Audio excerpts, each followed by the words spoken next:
कृष्ण भक्तों को मेरा प्यार भरा राधे राधे। आज हम श्रीमद् भागवत के 10वें स्कंद के 26वें अध्याय में प्रवेश करेंगे, जिसमें नंद बाबा से गोपों की श्री कृष्ण के प्रभाव के विषय में बातचीत करने का वर्णन किया गया है। श्री सुखदेव जी कहते हैं, परीक्षित, व्रज के गोप भगवान श्री कृष्ण के ऐसे अलौकिक कर्म देखकर बड़े आश्चर्य में पड़ गए।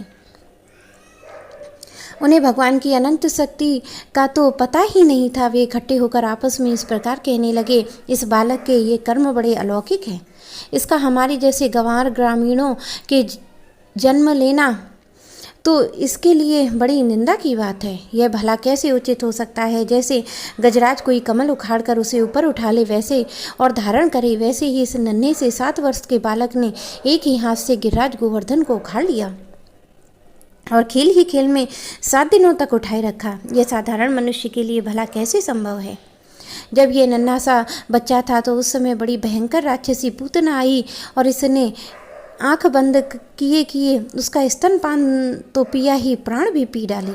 ठीक वैसे ही जैसे काल शरीर की आयु को निकल जाता है, जिस समय यह केवल 3 महीने का था और छकड़े से नीचे सोकर रो रहा था, उस समय रोते रोते इसने ऐसा पाँव उछाला कि उसकी ठोकर से वह बड़ा भारी छकड़ा उलटकर गिर ही पड़ा। उस समय तो यह 1 वर्ष का था। जैसे दैत्य बवंडर के रूप में इसे बैठे बैठे आकाश में उड़ा ले गया था। तुम सब जानते हो कि इसने तृणावत दैत्य को गला घोंटकर मार डाला।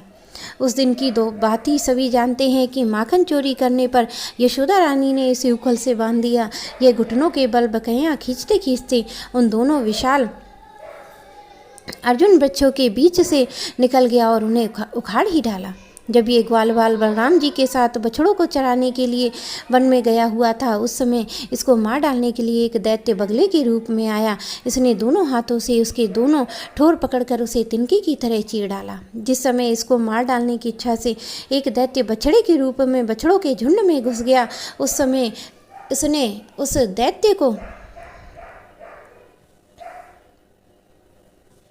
खेल ही खेल में मार डाला और उसे कैथ के पेड़ों पर पटक कर उन पेड़ों को भी गिरा दिया। इसने बलराम जी के साथ मिलकर गधे के रूप में रहने वाले धिनकासुर और उसके भाई बंधु को मार डाला और पके हुए फलों से पूर्ण तालवन सबके लिए उपयोगी और मंगलमय बना दिया।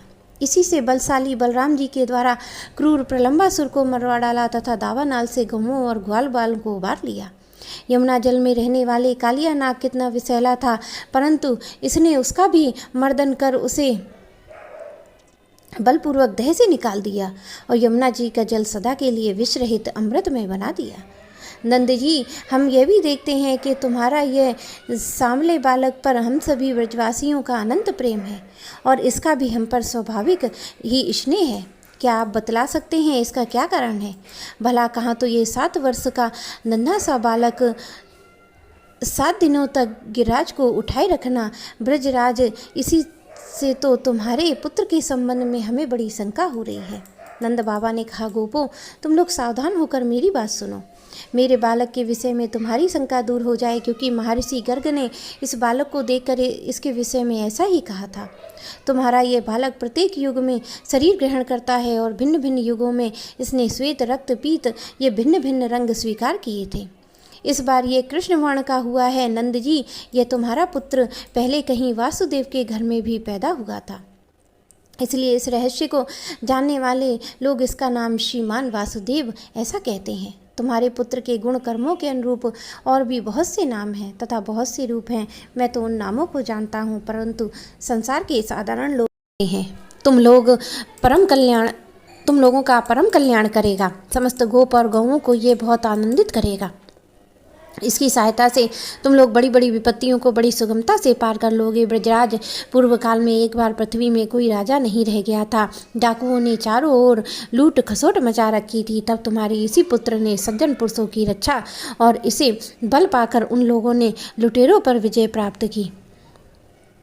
नंद बाबा, जो तुम्हारे इस सांवले शिशु से प्रेम करते हैं वे बड़े भाग्यवान हैं। जैसे विष्णु भगवान के कर कमलों की छत्र छाया में रहने वाले देवताओं को असुर नहीं जीत सकते हैं, वैसे ही इसके प्रेम करने वालों को भीतरी या बाहर किसी प्रकार के शत्रु नहीं जीत सकते। नंद जी चाहे जिस दृष्टि से देखें, गुण ऐश्वर्य सौंदर्य कीर्ति प्रभाव से तुम्हारा बालक स्वयं भगवान नारायण के ही समान है। अतः इस बालक के अलौकिक कार्यों को देखकर आश्चर्य में न करना चाहिए।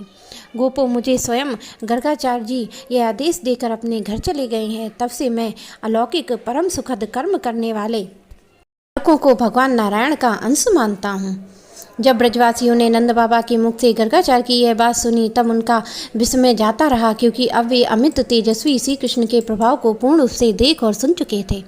आनंद से भरकर उन्होंने नंद बाबा और श्री कृष्ण की भूरी भूरी प्रशंसा की। जिस समय अपना यज्ञ भंग हो जाने के कारण इंद्र क्रोध के मारे आग बबूला हो गए, मूसलाधार वर्षा करने लगी, उस समय ब्रजपात, ओलों की बौछार और प्रचंड आंधी से स्त्री पुरुष और ग्वाले अत्यंत पीड़ित हो गए थे। रण में रहने वाले ब्रजवासियों की यह दशा देखकर भगवान का हृदय करुणा से भर गया, परंतु फिर एक नई लीला करने के विचार से वे तुरंत मुस्कुराने लगे। जैसा कोई नन्हा सा निर्बल बालक खेल ही खेल में बरसाती छत्ते का पुष्प उखाड़ ले, वैसे ही उन्होंने एक हाथ से गिरिराज जी गोवर्धन को उखाड़ कर धारण कर लिया। सारे ब्रज की रक्षा की, इंद्र का मद चूर करने वाले वे ही भगवान गोविंद हम पर प्रसन्न हो। मेरे प्यारे कृष्ण भक्तों को मेरा प्यार भरा राधे राधे।